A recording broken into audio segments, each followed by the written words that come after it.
যেই মহিলার কাছে 1 বড়ি বা 1.5 বড়ি স্বর্ণ আছে, মনে করেন কয় বড়ি, সাথে কোরবানির 3 দিন ওই মহিলার কাছে 10,000 টাকাও আছে জমা, ওটি উনার টাকা, স্বামীয়ে দিছিল, ফুতে দিছিল, শ্বশুর আরে বাপের বাড়ির থেকে কেউ বাইয়ে বারাদরে দিছিল, যেই দিছিল উনার এই টাকাটা উনি খরচ করে নাই। মহিলা খরচ করবো কই থেকে? সংসারে তো স্বামীই খরচ করে, তো মহিলার কাছে এই জমাটা আলমারিতে, ভ্যানিটি ব্যাগে কোথাও এটা তার কাছে জমা আছে অতিরিক্ত। তাহলে এখন 1 বড়ি 1.5 বড়ি স্বর্ণ আর ওই যে জমা টাকাটা মহিলার, এ কোরবানির 3 দিন, 10ই জিলহজ যেদিন কোরবানি আমরা দেই ওইটারই কয় কি 10ই জিলহজ, কথা বুঝছেন কিনা? ওই দিন তার পরের 2 দিন, এই 3 দিনের ভিতরে কোনো মহিলার কাছে যদি 1.5 বড়ি স্বর্ণের সাথে আপনার মানে কিছু স্বর্ণ আর কি, আর কিছু জমা টাকা, 2টা থাকে, আর 2টা মিলাইয়া যদি 52.5 বড়ি রূপার দাম সমপরিমাণ হয়, তো নিশ্চিত এই মহিলার উপরে কোরবানি ওয়াজিব। শুধু যার কাছে, মনে রাখবেন, আপনি হয়তো জিগাইবেন 7.5 বড়ি তাহলে কিতা, কথা বুঝছেন না? 7.5 বড়ি হলো যেই মহিলার কাছে 1 তোলা 1 ফোঁটা রূপাও নাই, জমা কোনো টাকাও নাই, শুধু কি আছে স্বর্ণ, বুঝছেন নি আমার কথাটা? তাইলে 7.5 বড়ি। কিন্তু যদি স্বর্ণর সাথে কিছু পরিমাণ রূপা থাকে, যেমন অনেক মহিলার পায়ের নুপুর থাকে রূপার বানানো, নওজোয়ান মহিলা মানে নতুন বিবাহিতা নারী, তার কাছে কি আছে রূপার নুপুর আছে, আবার এই স্বর্ণও আছে, এই 2টা মিলাইয়া যদি 52.5 বড়ি রূপার দাম হয়, তাইলে কোরবানি ওয়াজিব, এই মহিলাকে কোরবানি দিতে হবে, বাধ্যতামূলক দিতে হবে। কই আমাদের দেশে মহিলাদের কোরবানির আলোচনা হয়তো হয় না। মহিলাদের কোরবানি কয় % দেয়? আপনি বললে আর দমক দিব, তপ বেডি বোঝো না হোজো না কিছু, তুমি রুডি না বেলবা, তুমি তোমার কি দরকার কোরবানি এই সমস্ত বিষয় লইয়া মাথা কামান, যেটা আমি বুঝি না তুমি কি বুঝবা। মহিলার দমক দিয়ে লাগাই দিছে রুডি বানানি, মহিলা বুঝিয়ে জীবন রুডি বানাই শেষ, মহিলার খবর নাই। কথা বলেন না কেন? মহিলা হাসরের ময়দানে যাবে না? আহা, তো এই মহিলাকে বঞ্চিত করলেন কেন? তাকে দিন শিখাইলেন না কেন? তাকে জানাইলেন না কেন? আল্লাহ আমাদেরকে মাফ করে দেন।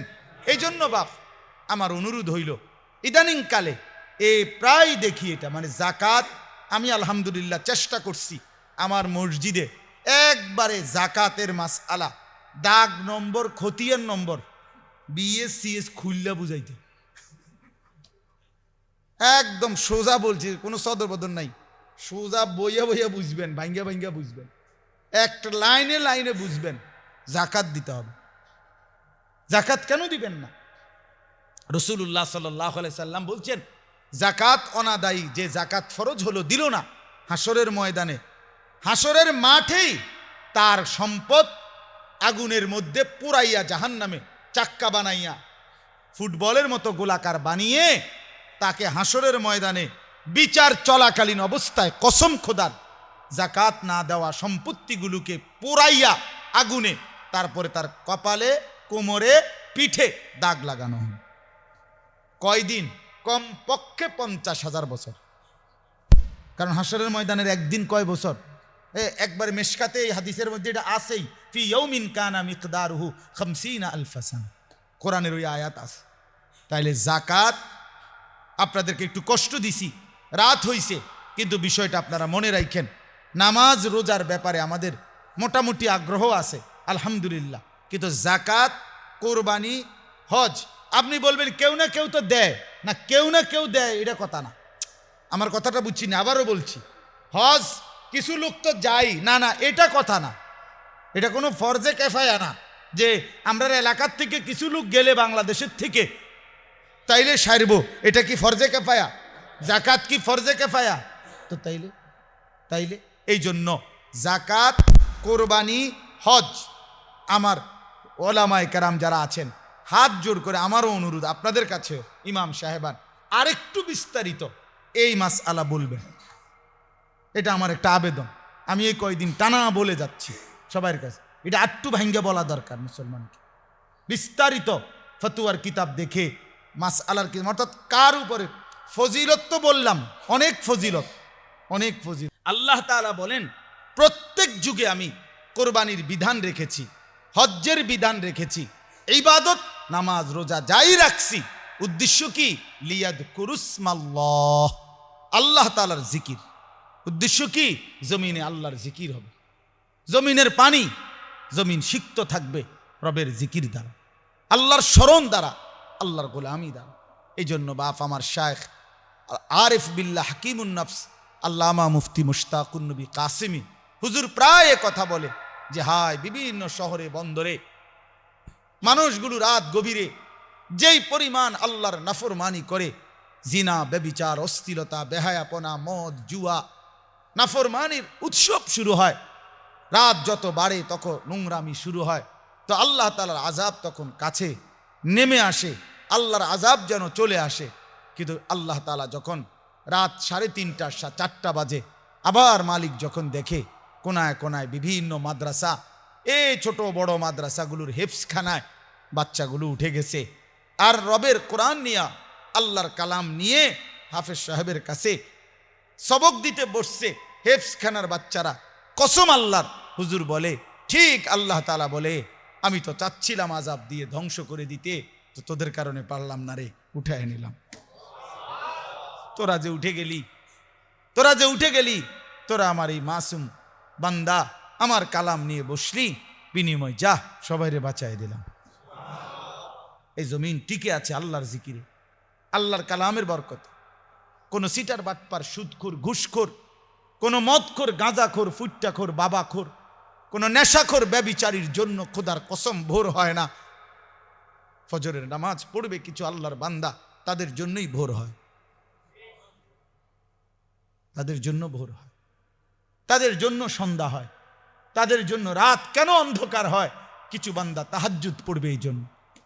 ওয়াল্লাযী জাআলাল লাইলা ওয়ান নাহারা খিলফাতান লিমান আরাদা আন ইয়াযাক্কারা আও আরাদা শুকুরা। রব্বুল আলামিন বলে তিনি আল্লাহ যিনি রাত বানান, দিন বানান পর্যায়ক্রমে, খিলফাতান, একবার রাত একবার দিন, একবার রাত একবার দিন। আল্লাহ বলে কেন বানাই? এই ধারাবাহিকভাবে রাত আর দিন কেন বানাচ্ছি? লিমান আরাদা আন ইয়াযাক্কারা, যারা যারা চায় আমি আল্লাহকে স্মরণ করতে, তাদের জন্যে। আমার বান্দা এশা পড়বে, আমার বান্দা মাগরিব পড়বে, আমার বান্দা রাত্রি গভীরে তাহাজ্জুদ পড়বে। আমি যদি অন্ধকার না আনি কেমনে পড়বে? কেমনে পড়বে? লিমান আরাদা আন ইয়াযাক্কারা, যারা চায় আল্লাহর জিকির করতে তাদের জন্য রাত আসে, তাদের জন্য দিন আসে। আও আরাদা শুকুরা, অথবা আল্লাহ বলেন যারা চায় আমি আল্লাহর শুকর আদায় করতে তাদের জন্য রাত আসে, দিন আসে। এজন্য কোনো বাটপার সিটারের জন্য রাত দিন হয় না। ইমানদার নামাজি আমাদের এই লক্ষ লক্ষ কওমি মাদ্রাসার তালিবে ইলম মালিকের কোরআন পড়ে, এদের কারণে সূর্য ওঠে, চাঁদ ওঠে। মিয়া আমগরে করুণা মনে করে, আমগরে দয়ার পাত্র মনে করে। হুজুররা আপনাদের আরো ডেভেলপ হওয়া উচিত। হুজুররা মানে হুজুরের গুণ হইতে হইব, হুজুর আপনার ডাক্তারি পূর্ণ জানতে হবে, ইঞ্জিনিয়ারিং পূর্ণ জানতে হবে, অটো চালাইতে হইব, সিএনজিও চালাইতে হইব, একেবারে সব হুজুরের বেলায় আইলে এবার 14 গোষ্ঠীর সব বুঝতে হইব। কিন্তু ডাক্তার সাহেব কোরআন শরীফ না বুঝলেও চলবো, মাসলা না জানলেও চলবো, অজু না জানলেও চলবো, এবার আর কিচ্ছু লাগতো না।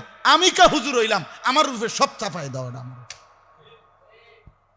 এটা কোন বিচারের কথা? এটা কোন বিচারের কথা? এটা কিতা সবাই বুদ্ধি দেয়, মানে হুজুররা আপনারা আরো এটা জানা দরকার। ওটা মূল কথা হইল কসম, মূল বিষয় হইল তার কলজাটা যদি খুললা পরীক্ষা করতেন, বের হইতো সে কোরআন সুন্নাহর যেটা আমরা পড়ছি এটা যে কোনো বিষয়ই মনে করে না। ওরা মনে করে আমরা মূর্খ, আমগোটা কোনো পড়ালেখাই না, এই জন্য আমরা কিছুই জানি না। আরে বেটা, সমস্ত পড়াকে এখনো বলে জেনারেল শিক্ষা, আর কোরআনকে বলে বিশেষ শিক্ষা।